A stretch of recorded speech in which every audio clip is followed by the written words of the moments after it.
Vəfat etdikdən sonra 3 ayrı şəhərdə dəfn olunan Azərbaycan hökmdarının kim olduğunu bilirdinizmi? Bəs onun atasının adı ilə taxta çıxmasından necə xəbəriniz var idimi? Bütün bunları və daha çoxunu bilmək istəyirsinizsə, videonu bəyənib kanalıma abunə olmağı unutmayın. İndi isə qaldığımız yerdən davam edirik. Şah Abbasın ölümündən sonra Qızılbaş əmirləri onun nəvəsi 18 yaşlı Sam Mirzəni hakimiyyətə gətirdilər. 1629-cu ildə Şah Səfi adı ilə taxta çıxan Sam Mirzə, Şah Abbasın edam etdirdiyi oğullarından biri olan Məhəmməd Bağırın övladı idi. Sam Mirzə Şah Səfi adını öldürülmüş atası Məhəmməd Bağırın adından götürmüşdü. Çünki Məhəmməd Bağırın saraydakı adı Səfi Mirzə olmuşdu. Şah Səfi taxta çıxdığı zaman yaşı az olduğuna görə Sarı Tağı xan ona lələ, yəni Atabəy təyin edilmişdi. Sarı Tağı dövlətin idarə edilməsində çox bacarıqlı şəxs idi. Eyni zamanda həm də qəddar və sərt insan idi. Şah Səfi böyüdükdən sonra bütün hakimiyyəti ələ aldı. O ilk olaraq hakimiyyəti üçün təhlükə yarada biləcək şəxsləri bir-bir aradan götürdü. Silsilə qətillər iri əmirlər tərəfindən birmənalı qarşılanmadı və ölkənin bir neçə yerində Şah Səfiyə qarşı üsyanlar başladı. Mərkəzi hakimiyyətə bağlı yerli hakimlərin əhaliyə etdiyi zülmlər üsyanların daha da genişlənməsinə səbəb oldu. Bu üsyanların əsas mərkəzi Gilan və Mazandaran vilayətləri idi. O dövrlərdə Şah Səfiyə qarşı üsyana qalxanlardan biri də Qəribşah adlı şəxs oldu. Bu üsyan çətinlik bahasına yatırıldıqdan sonra Qəribşah xalqın önündə edam edildi. Daxili üsyanları yatıran Şah Səfinin hakimiyyətinin ilk illərində Osmanlılar Səfəvilərin nəzarətində olan Bağdada yürüş təşkil etdilər. Xosrov Paşanın komandanlığındakı Osmanlı ordusu Zeynal xanın rəhbərliyindəki Səfəvi ordusu ilə üz-üzə gəldi. Bu döyüşdə Səfəvilər Osmanlıları məğlubiyyətə uğratdılar. Bu qələbədən sonra Zeynal xanı gözü götürməyən bəzi qızılbaş əmirləri şahın qulağını dolduraraq Zeynal xanın edam edilməsinə səbəb oldular. Bundan sonra Zeynal xanın yoxluğunda Bağdad şəhəri növbəti dəfə Osmanlıların mühasirəsinə düşdü. Lakin onlar İraq ərazisində böyük bir uğur əldə edə bilmədilər. İraqdakı bu müharibə Səfəvilərin zəfəri ilə yekunlaşdı. Səfəvilərin Osmanlı üzərindəki bu qələbəsindən sonra Şah Səfi İraq ərazisinə təşrif buyurdu və bir müddət Kərbəla və Nəcəf şəhərlərində yaşadı. Daha sonra paytaxt İsfahana qayıdan hökmdar Osmanlıların 2000-ə yaxın əsrini azad etdi. Onun bu addımı Osmanlı sultanının Şah Səfiyə təşəkkür etməsinə və dostluq məktubu göndərməsinə səbəb oldu.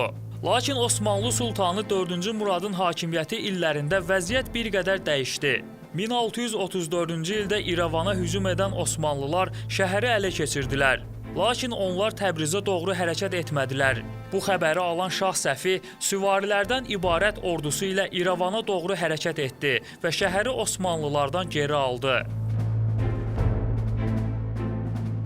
Bir qədər güc toplayan Osmanlılar 1638-ci ildə yenidən Bağdada hücum etdilər və şəhəri Səfəvilərin əlindən aldılar.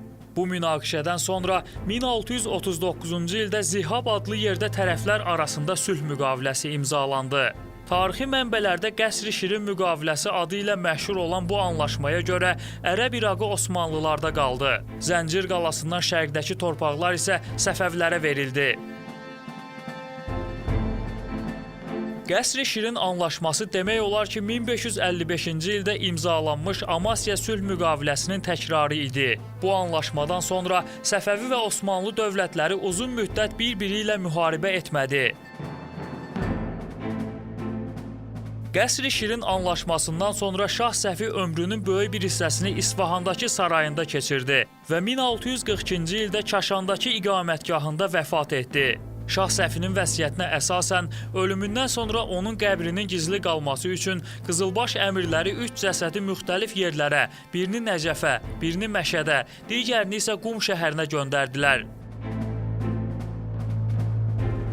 Şah Səfinin vəfatından sonra hakimiyyətə onun Çərkəz kökənli xanımından dünyaya gəlmiş 9 yaşlı oğlu Abbas gəldi. 1642-ci ildə 2-ci Şah Abbas adı ilə taxta çıxan hökmdarın hakimiyyətinin ilk illərində dövləti bir zamanlar Şah Səfinin vəziri olmuş Sarı Tağı idarə edirdi. İkinci Şah Abbasın hakimiyyət illəri əsasən sülh və davamlı inkişafla xarakterizə olunur. O bilərəkdən Osmanlı imperiyası ilə müharibədən imtina etdi. Şərq qonşuları olan özbəklərlə dostluq münasibətləri qurmağa başladı. Lakin Moğol imperiyasının Səfəvilərin Qəndəhar şəhərinə hücumları müharibəni qaçılmaz edirdi. İkinci Şah Abbas böyük bir ordu toplayaraq Moğolları darmadağın etdi və Qəndəhar şəhərini yenidən Səfəvilər imperiyasının tərkibinə qatdı. 1648-ci ildə İkinci Şah Abbas Səfəvilərin vassalı olan Kartili hakimi Rüstəm xana göstəriş verdi ki, Kaxeti ələ keçirib üsyan qaldırmış 1-ci Teymurazı oradan sürgün etsin. 1651-ci ildə 1-ci Teymuraz Rusiya imperiyasının yardımı ilə öz taxtını geri qaytarmağa çalışsa da, Ruslar Abbasın ordusu ilə yaşanmış münaqişədə məğlub oldular. 1651-1653-cü illərdə baş vermiş Səfəvi-Rusiya toqquşmalarından sonra İkinci Şah Abbas Terek çayının Səfəvi torpaqlarına tərəf olan sahillərində inşa edilmiş Rus qalalarının sökülməsinə əmr etdi. Bundan əlavə İkinci Şah Abbas 1659-1660-cı illərdə baş vermiş Gürcü üsyanını da yatırmağı bacardı. Tarixi mənbələrdə Səfəvilər sülaləsinin sonuncu güclü şahı kimi göstərilən İkinci Şah Abbas 1666-cı ildə 34 yaşında vəfat etdi. İkinci Şah Abbasın vəfatından sonra hakimiyyətə onun oğlu İkinci Sam Mirzə gəldi. İkinci Şah Səfi adı ilə Səfəvi taxtına çıxan hökmdarın hakimiyyətinin ilk ili olduqca uğursuz oldu. Bu uğursuzluqlara misal olaraq 1667-ci ildə Şamaxıda baş verən zəlzələni, bütün imperiya ərazisində yayılmış yoluxucu xəstəlikləri və Stepan Razinin rəhbərliyi altında Slavyanların Xəzər sahili vilayətlərə yürüşlərini misal göstərmək olar. Bunları nəzərə alan saray münəccimləri uğursuzluğun səbəbi kimi şahın taxta çıxma mərasiminin düzgün vaxtda keçirilməməsini göstərdilər. Nəticədə onlar məsələnin həlli yolu kimi şahın taxtdan salınıb sonradan yeni bir mərasimlə növbəti dəfə şahlıq taxtına əyləşməsini göstərdilər. Bunun üçün ən münasib vaxt isə 1668-ci ilin 20 mart günü təyin olundu. Saraydakı bütün bu proseslər zamanı şah dövlət idarəçiliyi ilə maraqlanmır, vaxtını yalnız hərəmxanada keçirirdi. Və nəhayət 1668-ci ilin 20 martında hökmdar bu dəfə Şah Süleyman adı ilə yenidən Səfəvi taxtına çıxdı. Onun hakimiyyəti illərində Səfəvilər dövləti xeyli zəiflədi. Çünki Şah Süleyman hakimiyyəti dövründə bütün dövlət idarəçiliyini öz vəzirlərinə və əmirlərə həvalə etmişdi.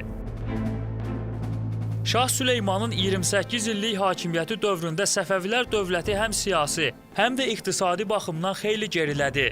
Dövlətin idarə edilməsinə diqqət ayırmayan Süleyman 1694-cü ilin 29 iyulunda İsfahandakı sarayında vəfat etdi. O ölən zaman Hüseyn və Abbas adlı iki varisi var idi.